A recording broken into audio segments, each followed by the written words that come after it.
New buy, sell, keep, avoid is back for Game Week 21. Welcome to FPL Mate, my name is Dan. Whether you are looking to buy Brian and Burmo or looking for some Jackson replacements, we've got you covered in this buy, sell, keep, avoid video.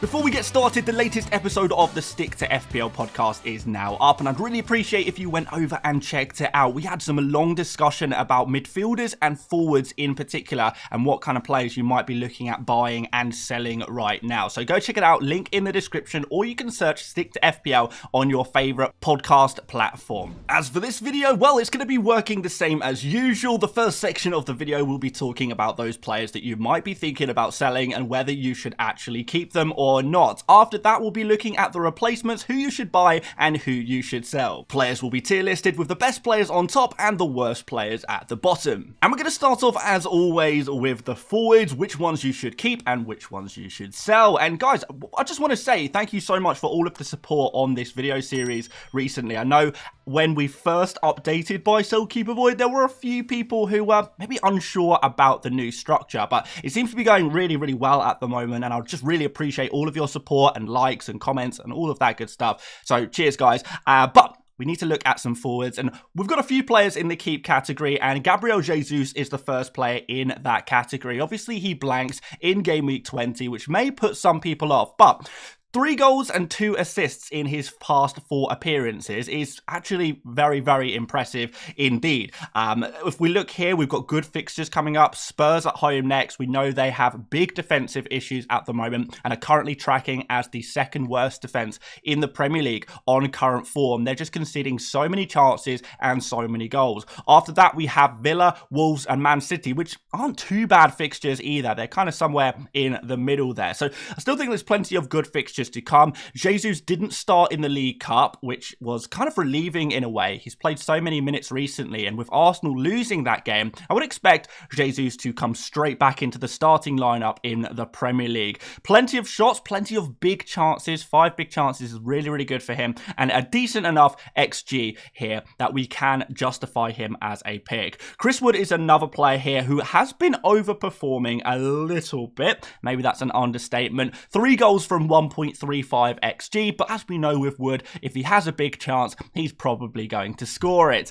Next up, the fixture is Liverpool, which is a tough one, but I would not recommend selling Wood despite that tough fixture, because after Liverpool, we do have Southampton and Brighton, both at home within the 3 game weeks after that. Even against Liverpool, there's a chance he could get something from this game. In general, I would say if you have Wood, consider benching him this week, but certainly wouldn't be looking to sell him, as he will be a player you'd like to bring back in from Game Week 22 onwards. Not worth a transfer out. And Nicholas Jackson, probably not worth a transfer out either. Bournemouth at home, followed by Wolves at home. A couple of good fixtures here for him coming up. And even though he has been disappointing recently, what we see from him is he's taking so many shots. He's getting plenty of chances to score. And these are positive signs, and this will be converted into goals eventually. We know XG is a very good indicator of future results, and I wouldn't be looking to give up on Jackson quite yet. One of the main reasons for that is because there's not really too many other options, particularly in Game Week 21,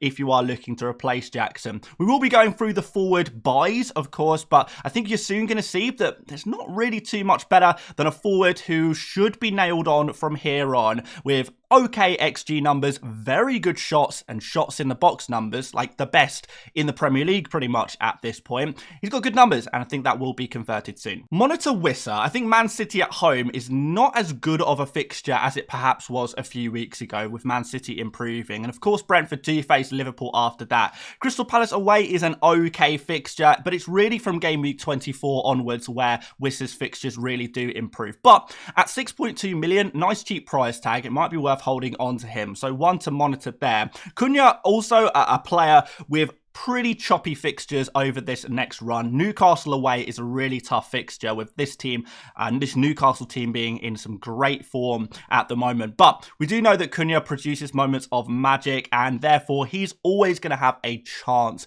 to get something from a game, even though his numbers aren't there and the fixtures aren't there. I'm still not convinced he is worth selling. Again, mainly because there's not too many other options out there. So you could just hold on to him for this game week. Kai Havertz is on this list as well. He has been seeing a slight reduction in his minutes due to various reasons, resting, rotation, a little bit of illness in there as well. Tottenham at home is the next fixture. I don't know if he's guaranteed minutes, with Jesus being the forward in form. Havertz could potentially play in midfield though, but I wonder if Arsenal will opt for a more defensive approach as always. Solanke is also in here as a potential sell. He's nearing the bottom of the monitor section, and that's mostly because of the next two fixtures against Arsenal and Everton, both away from home. Pretty tough for him there, although his numbers have actually been pretty decent. 15 shots, 4 big chances, 2.44 XG. If it wasn't for the fixtures, we would probably be more likely to keep Solanke. But even so, I don't think he is a definite sell because good fixtures are on the horizon for Spurs. They'll be coming up from game week 23 onwards, where they face Leicester at home. Watkins is going to be in the sell category, another player with a couple of really tough fixtures. Same tough fixtures actually. Everton away, Arsenal away, but in the other order. The problem with Watkins is that now Duran is back from suspension, and given that Watkins has not been in particularly good form, really only scoring penalties, I do wonder if it is just time to sell him at 8.9 million. That is a big price tag, and with the rotation risk and the rough fixtures, I think he's a pretty straightforward sell here. We've got Evan Nielsen, who is going to be out for a very, very long time. He has picked up an injury that he's going to see him out for potentially months, so at least a month. So it is bad news on Evan Nielsen. Just get rid of him. Fixtures aren't particularly good for him anyway. And Danny Welbeck also dealing with injury issues that keeps him out. He's not going to be available for Ipswich, so he is worth selling as well. For our midfielders, out of the players that a lot of people are looking at selling right now, Martinelli would be a player I would actually keep. Spurs at home, like I say, is a very, very nice fixture indeed. And with Saka out, Martinelli looks like he is going to get a decent amount of game time. I think I would also hold on to Luis Diaz. He seems to be playing most games at the moment, which is good news. And whenever he does play, he seems to do pretty well, generally speaking, even though that 1 pointer in game week 20 was a bit of a disappointment. But 15 shots and 5 big chances is pretty nice. 1.89 XG, very, very good for a midfielder there as well. And Rodgers, even though he is not a player I would be looking to play or start in game week 21, you could potentially if you didn't have many other options. But in general, he is a player to bench in the difficult fixtures rather than sell him. I would not be looking to lose Rodgers at this moment. Just keep him on your bench if you're not too keen on him. As a kind of 5.5 million midfielder, the primary purpose of that slot in your FPL team really is to be on the bench most of the time anyway, so you shouldn't have too much problems leaving him on the bench there. And if you need to upgrade your starting 11, Rodgers to the bench, and maybe upgrade someone else in your squad. Ødegaard I would monitor, and that's mostly because of his price tag. We will see him on some set pieces occasionally, and penalties are going to be there for him as well, which is always useful. And the Spurs fixture is nice, although I do understand that he's probably not the greatest FPL asset to own. Last game week, he was unavailable to start due to illness, but he should be back in the starting 11 for game week 21. Semenyo is interesting because Evan Nielsen is injured. Unal has also picked up an ACL injury during training, which means Semenyo could potentially be playing as the central striker. Now, the fixtures coming up do get a little bit tougher, but actually now is a good time to play Chelsea whilst they are out of form. And if Semenyo's playing as the central striker, you definitely could consider keeping him for this fixture, even though it looks difficult on paper. I think the circumstances have changed around him a little bit. Iwobi is one to monitor. He's been really disappointing recently, but the next two fixtures are pretty good for Fulham, so you could consider keeping him if you can't find a very good replacement. Though I have to say, I do have some great suggestions for midfielders to buy this game week. There's a lot of options there. And Enzo is our final monitor, very close to being a sell for me. Bournemouth at home might be a good time to sell him, but his numbers have started to drop off over the last couple of game weeks, which could justify selling him for your FPL team. And I promise promise this is an Arsenal bias, but we're going to put all 3 Spurs midfielders in the sell category ahead of their Arsenal and Everton fixtures. Kulusevski has been overperforming. In fairness, so has Son, so has Maddison. But Spurs are just not a team we trust at all at the moment, and it's difficult to pick out which is the player to go for. And particularly with Son and Maddison, I think there is some rotation risk there as well. Son's been badly out of form. Maddison can't seem to ever get a start. And with these difficult fixtures, you've probably got a pretty good excuse now to just get rid of them, cut ties with them, and replace them with one of the midfield suggestions we have for you today, which I think could be really, really nice for your FPL teams. First defender to keep is Trent Alexander-Arnold. I know he had a tough game in Game Week 20 against Manchester United, which culminated in a 0-pointer, but it was only the week before that where he got his 15-pointer with that goal and clean sheet. I think people are overreacting a little bit on Trent. It's not the first time he's had a bad game, and it certainly won't be the last, particularly from a defensive point of view. But the purpose of Trent in this Liverpool team is to be an attacking outlet primarily, so I don't think we should judge him based on his defensive performances too much when it comes to FPL. So, Slot's comments were positive about Trent, and I don't think Trent is just automatically going to be out of the team.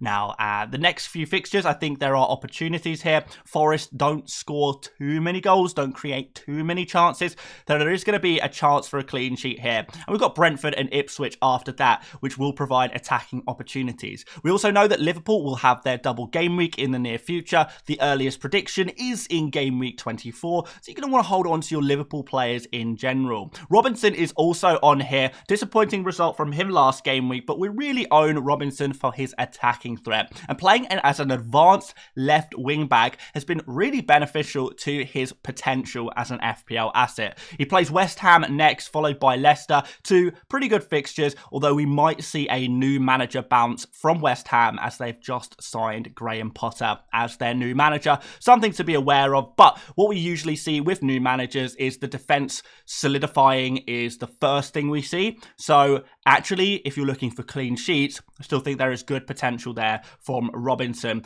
Gabriel against Spurs is not an ideal fixture, as Spurs, despite their defensive fragilities, are capable of scoring goals. The good thing about Gabriel is his aerial threat and his ability to score goals from those set pieces. And Spurs are a team that do struggle from set pieces. They do have a big weakness there. And so, therefore, I think Gabriel is well worth holding on to for this fixture. If I had to keep one Arsenal defender right now, and in fairness, I might be looking to sell other Arsenal defensive assets. If I had to keep just one, it would be Gabriel ahead of this run because of his attacking threat and because Arsenal are still putting up the best defensive numbers of any team in the Premier League by quite some margin. Don't let a penalty conceded against Brighton, a strange penalty conceded against Brighton, distract you from the fact that Arsenal, for all of their flaws, are a top defence. Virgil van Dijk has been another disappointment, but again, I'd be looking to maybe keep him. 6.4 million, though, is perhaps a little bit too expensive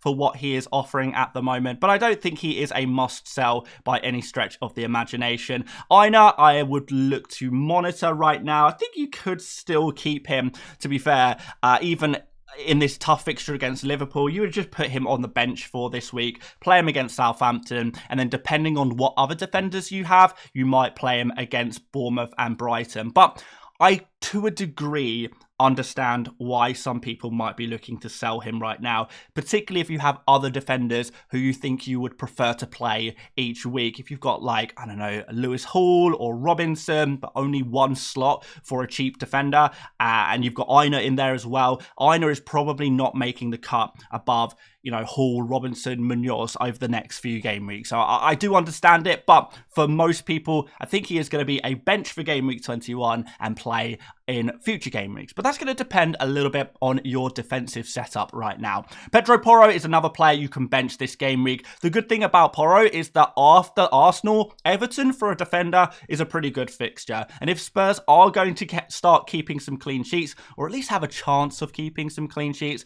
22 and 23 against Everton and Leicester are going to be the top opportunities for that. Timber is almost a sell, mostly because I would maybe start to look at reducing the amount of Arsenal defenders defenders you have in your team right now. Particularly now is a good time because Spurs is the next fixture. We've got Villa and Man City in this next run of 4 as well. Could be the time to start thinking about selling the likes of Timber, and Saliba, given his price tag and lack of attacking threat, would be a player to remove as well. I know he does have 1.19 XG and a goal in here, but that really was an anomaly. We've only seen him take 2 shots in the past 6 game weeks, and that was 5 game weeks ago. So Saliba back to usual, getting no shots whatsoever, and his attacking threat pretty much non-existent, so you can't even depend on that in the more difficult fixtures. Gvardiol would also be a sell ahead of Brentford away. It's a tough fixture, and we've got Chelsea and Arsenal in the next 4 too. And Mazraoui, even though the fixtures are pretty good, I probably would just go ahead and sell the Man United defenders you have in your team. They're just not a very reliable team at the moment. 13 goals conceded in the past 6. It's not really good enough, is it? So, yeah, despite the fixtures looking good on paper, I don't think I'd want to have Man United defenders right now. And there's a few really nice options we're going to have a look at to replace some of your defenders with. And by the way, guys, if you are enjoying this video, make sure you do drop a like and subscribe if you are new around here. We run this video every single game week to help you out with the data, the stats, the fixtures, and all the tips for your transfers. Hopefully you guys are still finding the series really useful. But let's next look at the forwards to buy, and Alexander Isak is still going to be top of this list. If you haven't got him in your team yet, what are you waiting for? There's no time like the present, and Wolves at home is the next fixture, so not a bad jumping on point either. Gabriel Jesus is also still going to be a buy for me in this game week against Spurs. It's a really nice opportunity. And Mateta is going to be my 3rd forward buy for this game week. It's a nice jumping on point for him with Leicester away the next fixture, followed by West Ham, Brentford and Manchester United in there. Crystal Palace still have some great fixtures for a very long time, so they're definitely a team that you can invest in for the slightly longer term. So yeah, Mateta, if you fancy going different, he is probably going to be your guy. Also, potential penalties for him as well. He did take the last penalty for Crystal Palace despite Eza being on the pitch. So, yeah, could be a pretty interesting shout ahead of this run. And I know you guys are looking to pick up penalty takers after the penalty taker results from game week 20. Haaland, I think, is becoming more and more of a consideration right now. Particularly if you have a lot of spare budget and don't really know where to spend it. Could it be time to start thinking about Haaland? I'm not going to put him in the buy section, but I think it is time we do monitor him very, very closely indeed, because when we look through the forwards, like I mentioned earlier, there's no one really standing out outside of Alexander Isak, and Haaland is actually coming in second here when we're looking at these underlying numbers. 3.69 XG, he scored 4 goals, 15 shots, 6 big chances. These are really nice numbers, and the next 2 fixtures, maybe even next 3 fixtures, are really good for Manchester City. So I would be taking a closer look at Haaland, but I'm not quite ready to put him in the buy category. Let me know what you think about Haaland as a player to potentially come back in. It's going to be about the price mostly, I think, for most people. And the other monitors here, we've got Cody Gakpo. I'm still a little bit worried about his minutes, not necessarily his starts, but he does get the occasional early substitution, which is a little worrying, particularly as Liverpool did draw their last Premier League game. You wonder if there is going to be some slight tweaks to the lineup. We could see Diogo Jota come in. I think he has earned a starting 11 place, and it's going to be a case of when he gets that starting berth. Will Gakpo be the man to be sacrificed? Maybe. Yes, Gakpo, by the way, scored 4 goals in the past 5 games, but he has overperformed massively. 1.44 XG and 4 goals does suggest to me that this is not sustainable, and Nottingham Forest away isn't exactly the best jumping on point. So I know some people are super keen on Gakpo. I would maybe give it 1 more week, and then we'll maybe have a look at him again, have a new discussion about him. Wissa, one to monitor if you're looking for someone slightly cheaper, although as we mentioned before, the fixtures aren't too hot right now. The data is pretty decent though. Raul Jimenez, however, the data is not so good, particularly when you consider he's had 2 penalties during this time. 1.83 XG, That includes 2 penalties, which is the vast majority of that XG. If you look at his past 6 game weeks, his non-penalty XG is only around 0.4. So that's not very much at all, given the amount of minutes he has played, and he has been overperforming as well. So despite the good fixtures,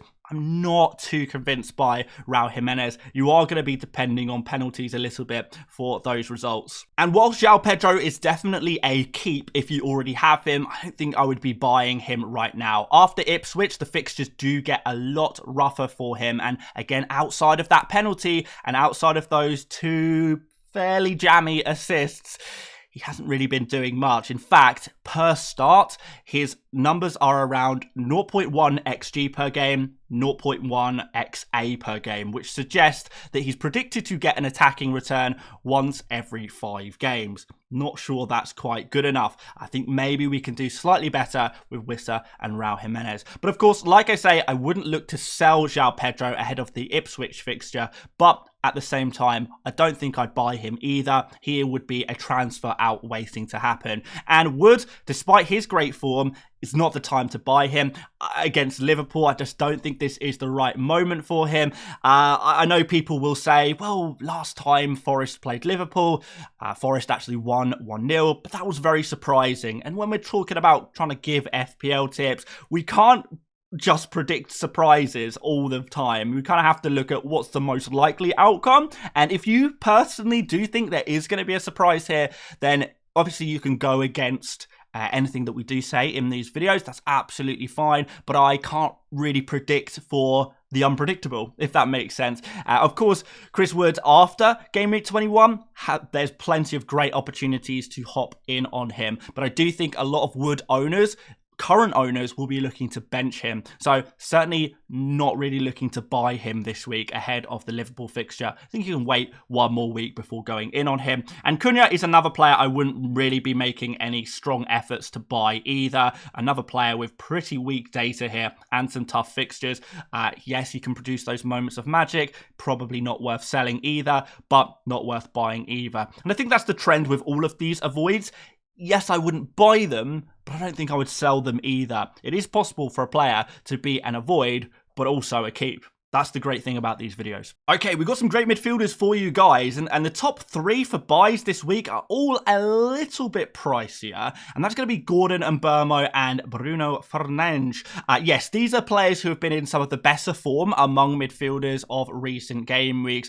Plenty of shots here. You can see 16 shots for Gordon, 5 big chances with 15 key passes. This is really, really nice numbers, and the fixtures are pretty decent coming up for him as well. So a pretty straightforward buy for him. Small warning though, he could blank in game week 29 if Newcastle were do go through in the League Cup. Then Gordon and all Newcastle players, and actually all Crystal Palace players actually, will be blanking in game week 29. So there's your warning about that, but it's a little bit too early to say that for sure. Also, that is quite far in the future, and Gordon is in such good form at the moment that despite the potential blank, I don't think it's worth worrying about too much. He would still be my #1 buy, but I just wanted to put that one out there.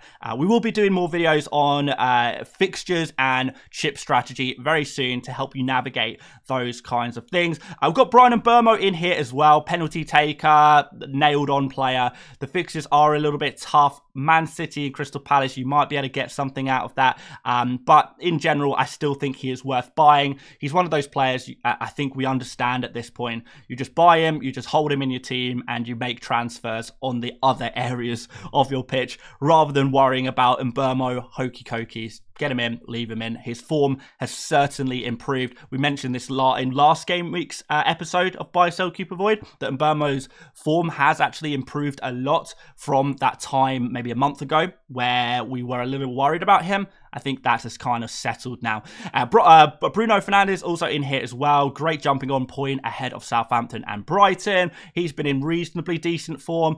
Got penalties, 1.98 XG, a lot of creativity there with 14 key passes. Just a very solid buy. Ismail Assar is probably my favourite cheap midfielder to buy at this point ahead of this Leicester fixture. Really nice jumping on point. And even though he has disappointed in recent game weeks, I think if you haven't bought Assar yet, it's probably a good thing for you. You've managed to avoid the blanks And now you have a player who is looking good, has got plenty of opportunities, has been a bit unlucky, and now has some great fixtures to come. So, yes, still would be looking to buy Sarr as a cheap midfielder. Ahmad is another cheap midfielder you could potentially buy. Both of these players putting up really nice numbers at the moment, as you can see on screen. Eberechi Eze, pretty decent numbers, not quite the same level as these players above, but also has really nice fixtures, as Crystal Palace do in general. And Jacob Murphy is in here as well. But if you're getting Isak, Gordon and Hall, you do have to wonder if there is a place in your squad for Murphy.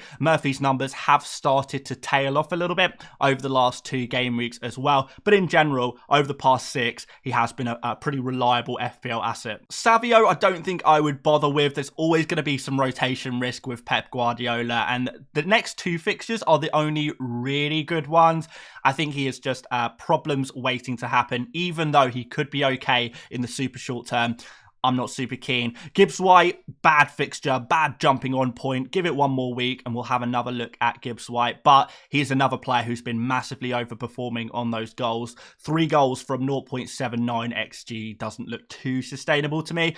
That said, game week 22 against Southampton, yeah, we'll have another look at Gibbs White. And Rodgers, like we mentioned earlier, a lot of people who own Rodgers will be benching him this week, so there's not really too much point in buying him this week. If you're looking for cheap, Ismail Assar, Amad Diallo, these are your midfielders to buy this game week. Defenders to buy, there's 3 really nice cheap defenders that have great fixtures in game week 21 and have great fixtures after that as well. And they are Hall, Robinson and Munoz. 3 very, very attacking defenders. Hall and Robinson more from the creative side of things, and Munoz more from the goal scoring side of things. You can see the numbers really nice for these players. Each playing for reasonably strong defences, particularly Newcastle, who have been a very strong defence, keeping 4 clean sheets in their last 5 game weeks, only conceding that 1 goal to Spurs, which is really impressive indeed. Wolves, Bournemouth and Southampton, the next 3. I would say Hall should be your #1 defensive transfer target ahead of this week's deadline. Trent is almost a buy, but it's difficult to say he's a buy after last game week, and you know, I think we give him 1 more week to monitor if you don't have him already. Burn is in here if you really desperately need a super cheap Newcastle defender. There's still going to be clean sheet opportunities here for him, but you're not going to get the same amount of attacking returns and indeed bonus from him as well. Gabriel is still one to monitor. It's not a great jumping on point for him, but if you have him already, of course, he's great. Kirkes, I don't think I would go there ahead of this Chelsea away fixture, but he does have a little bit of attacking threat, certainly enough attacking threat, you know, pushing on from those left wing back positions to really advance and cross into his teammates. There's definitely a chance of attacking returns, but I would expect few clean sheets in the next 4 game weeks for Bournemouth, which is the reason why Howson is also going to be low down. He is going to be a straight up avoid though for the next 4 game weeks. I think Kirke is very close to being avoid. Howson, with this run of fixtures, would not be looking to buy him at all, even if you have a very low budget to spend on a new defender. Wouldn't bother. Anything you have right now is probably just as good given these fixtures. And Milenkovic and Aina, ahead of this Liverpool game, you don't buy defenders ahead of a Liverpool game. Like, Liverpool, best attack in the league, best team in the league by some distance.